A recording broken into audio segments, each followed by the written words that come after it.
Hello, hello, hello. Oh my God. Ewan ko naririnig nyo pa yan. Labas lang ulit ng 2 minutes na alarm. So parang binibigyan nila ng warning yung mga tao na 2 hours na lang darating na yung tsunami. Tapos mayroong emergency alert ulit na inilabas kasabay ng alarm. Hanggang ngayon nag-alarm pa rin. Ewan ko naririnig ninyo. Parang buong siguro buong Hawaii to, nasabay-sabay na nag-alarm ng ganyan, ng sobrang lakas. I don't know. Pero ang lakas ng alarm. Tapos kasabay nun yung emergency alert ulit. So 2 hours na lang yung sinasabi nila. Grabe. Kaya lahat ng mga tao parang naaalarma. Kasi ang lakas ng alarm eh.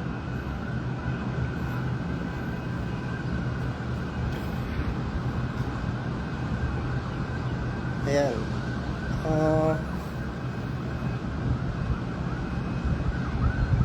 Pero madami pa rin naglalakad. Parang mga sanay na siguro. Yung mga taga rito. Dami pa rin mga nandyan sa ground na mga naglalakad-lakad din. Well, 2 hours. Kung sa mga hotel lang na nearby sila naka-stay, not bad. Makakaakyat sila.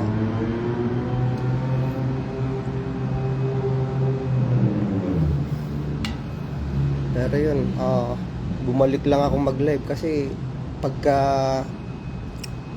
off ko nung live na kanina lang, biglang tumunog yung alarm. So yan, ingat-ingat lang tayo. We'll see, update lang. Hirap din ng ganito kasi instead na nagbabakasyon, nagre-relax, may mga gantong mga senaryo, which is unexpected naman, understandable, kaso mas maganda sana kung wala.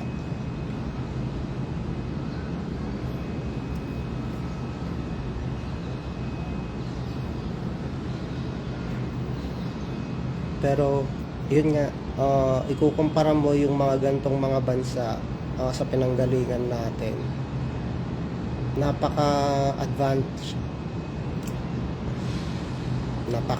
nila, sobrang advantage kumpara sa ibang mga bansa ng mga third world country, kasi mayroong ganyan silang sistema na pag mayroong mga emergency, maaalarma yung mga tao, mabibigyan nila ng informasyon.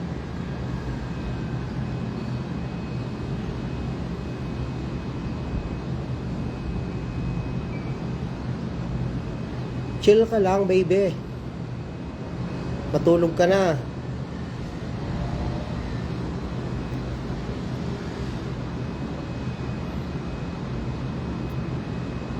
Ma'am Lu, thank you. Ingat din kayo dyan. Nang Beng, dyan ba sa Chicago, mayroon din kayong tsunami alert? Di ba parang mayroon din, malapit din kayo sa ocean o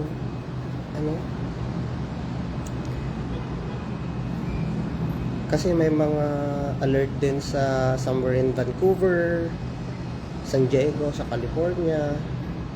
So parang malaki yung coverage na itong tsunami alert na to dahil sobrang lakas nga naman ng lindol.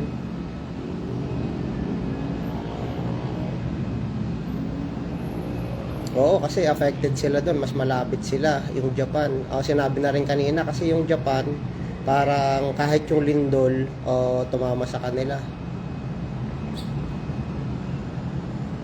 Dito naman 2 hours pa, saktong yun nga yung pag-start ko ng live, parang maririnig mo pa rin yung alarm.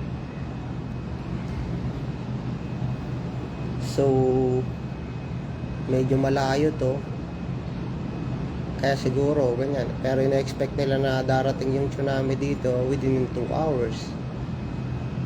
Grabe, nakakatakot, pero ganun talaga.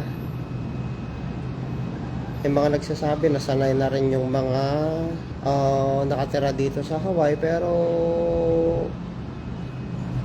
posible.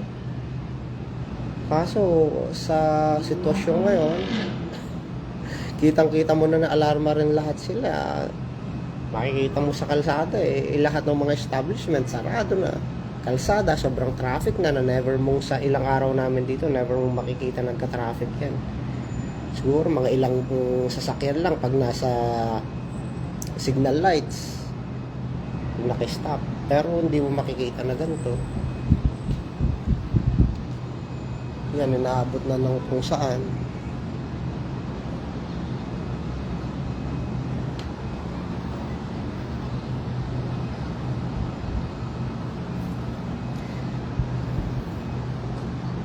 Walang tulugan to, baby. Magla-live ako lagi para updated. Di bali, maaga pa dito kasi alas 5 pa lang dito. Diyan sa atin, 9. Parang 4 hours difference.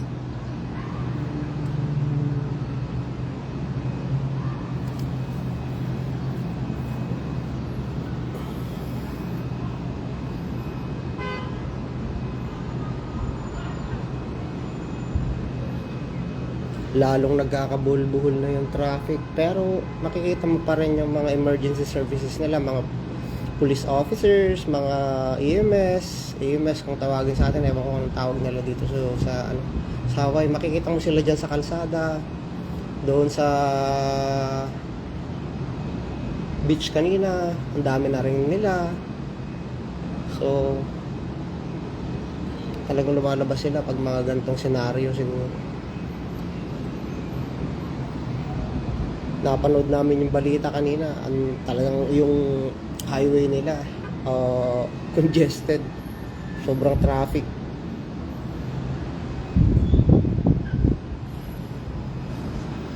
Oo, baby, huwag kang matutulog, huwag ka rin papasok bukas.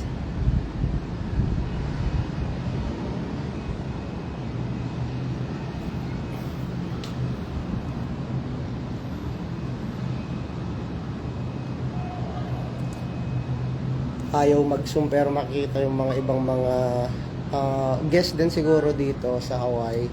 May mga maliit na silang mga kinukuha.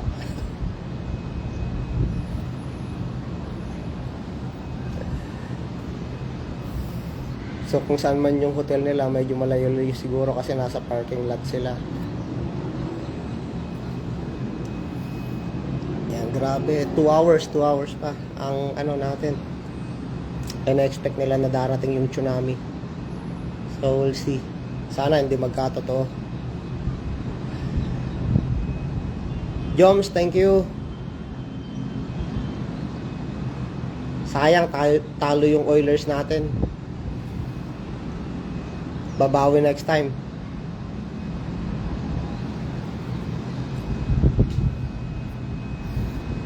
Yung pool na punong-puno, wala nang ilan na lang yun, 3, 4, which is daan-daan yung mga nandyan. Grabe rin talaga pag may mga gantong sakuna. Releo, thank you. Oo, sana hindi matuloy. Nasa 25th floor naman kami, so medyo okay. Yun lang, kung halimbawa matuloy, di ba? Malaking aberya kasi sinasabi nila baka mawalan ng kuryente, walang mabilhan, kaya nagpapaano sila ng mga tubig kanina, which is nakakuha naman kami ng konting tubig, pero depende kung gaano katagal, kung in case na mangyari, which is sana hindi.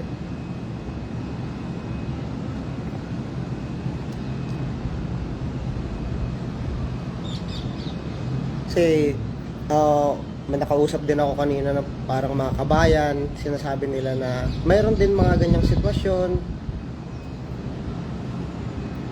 kaya minsan nasasanay na lang din sila, pero sinasabi nga na ito kakaiba kasi masyadong malakas yung tumama na lindol dun sa pinanggalingan nung nung cause nung alert. Baka daw nga magkatotoo, who knows. Kaya, yan, makikita mo dun sa news, talaga nag-aalisan yung mga tao. Makikita mo dito sa kalsada, talaga namang nagiging congested dahil nagmumove lahat. Tapos sinarado na nila yung mga beach, lahat ng mga tindahan wala na agad, which ang aga-aga pa sarado na lahat.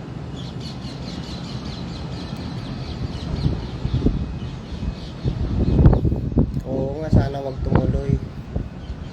Ano natin, pray lang, pray lang.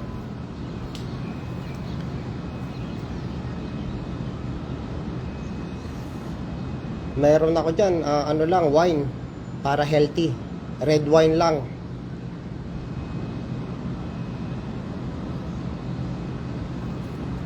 Oo men, kasi umaalis pa lang sila.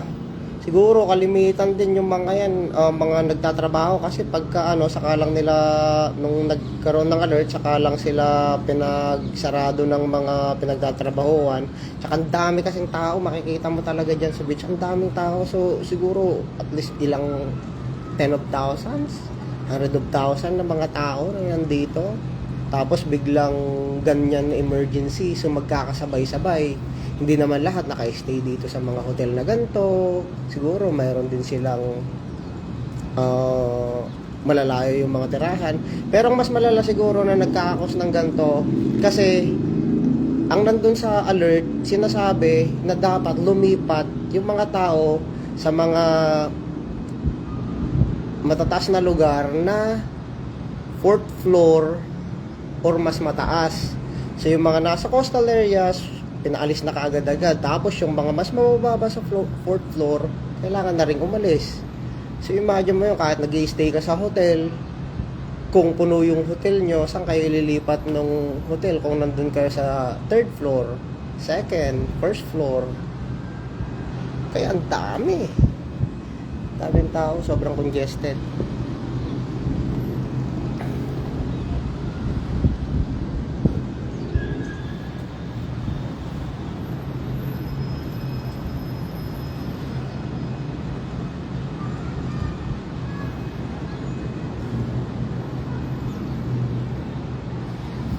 Kaya makikita mo dun sa beach kasi sobrang daming tao. Ang dami rin talang tao. Tapos pagpunta namin ni Marcus kanina dun, bumili ng tubig. Wala na, konting-konti na lang. Tapos may mga police officers, nagsasabi na hindi na pwedeng lumangoy, hindi na pumunta dun sa lake. Yung mga pool dito, kasi dito sa hotel ng area namin, parang village kasi siya, Hilton Village, so madaming siyang hotel. Tapos meron siyang 4 na pool na medyo malalaki rin, not bad din. Kalimitan doon, ang dami rin kasi pamilya, so ang daming mga tao. Kanina pagbaba namin, isang pool na lang yung active. Tapos yung isa sinasarado, yung dalawa sarado na.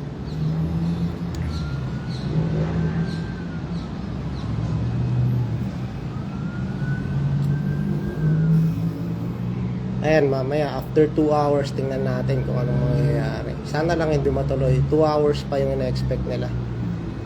7:10 yung dating ng tsunami. Yun yung sinasabi dun sa alert, tsaka dyan sa news. So yun, magla-live ulit ako mamaya. Thank you guys. See ya. Bye.